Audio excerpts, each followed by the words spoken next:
ইলিশ আগে পাবে দেশের মানুষ, পরে রপ্তানি, উপদেষ্টা ফরিদা আক্তার।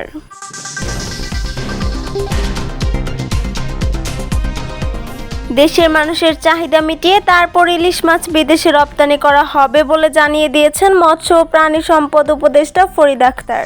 স্বল্প আয়ের মানুষের ধরাছোঁয়ার বাইরে চলে যাওয়া ইলিশ মাছের দাম নাগালের মধ্যে নিয়ে আসারও প্রতিশ্রুতি দিয়েছেন তিনি। দায়িত্ব নেওয়ার পর রোববার সচিবালয়ে নিজের দপ্তরে যোগ দিয়ে সাংবাদিকদের সঙ্গে কথা বলেছিলেন ফরিদা আক্তার।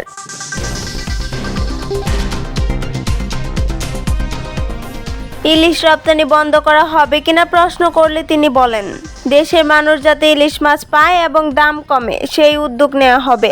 দেশের মানুষ ইলিশ পাবে না আর রপ্তানি হবে সেটা হতে পারে না। গত কয়েক বছর ধরে দুর্গাপূজা উপলক্ষে ভারতে ইলিশ রপ্তানি করে আসছিল আওয়ামী লীগ নেতৃত্বাধীন সরকার। গত পূজার সময়েও ভারতে ইলিশের প্রথম যে চালান গেছে, একই দিন তার চেয়ে বেশি দামে ইলিশ কিনতে হয়েছে বরিশালবাসীকে।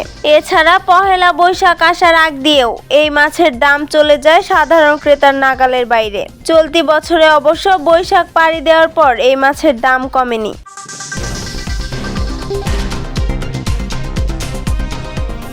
সিন্ডিকেট চাঁদাবাজির কারণে বাজারে নিত্যপণ্যের দাম বেড়ে যায় জানিয়ে ফরিদা আক্তার বলেছেন, এই সিন্ডিকেট ভাঙতে হবে, সেই সাথে বাজারে পণ্যের সরবরাহ বাড়ালে দাম কমে আসবে। এজন্য সরবরাহ বাড়াতে হবে। ভবিষ্যৎ প্রজন্মের সুরক্ষা বিবেচনায় খাদ্যপণ্য ভেজাল মুক্ত করার ব্যবস্থা নেওয়া হবে বলেও আশ্বাস দেন উপদেষ্টা।